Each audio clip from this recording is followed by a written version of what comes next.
Kalau ikut hati Kak Yung, kita rakyat tak payah pun undi diorang ni semua. Guys, banyak orang yang cakap kat Kak Yung mereka lebih faham tentang politik. Lepas Kak Yung cakap kita ada blok government dan kita ada blok opposition dan kita rakyat ni kat tengah. Okay. Jadi sebagai rakyat yang kat tengah ni, apa peranan kita? Apa yang boleh kita buat?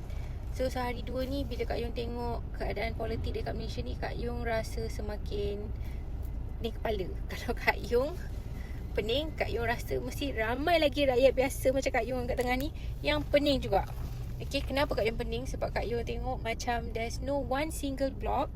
Tak ada mana-mana parti ataupun mana-mana perikatan yang boleh menang secara total ataupun big win di election akan datang. Okay, kita tengok dulu blok kerajaan. Blok kerajaan Kak Yung tengok semalam pun ahli-ahli wanita PKR Shah Alam keluar ramai-ramai.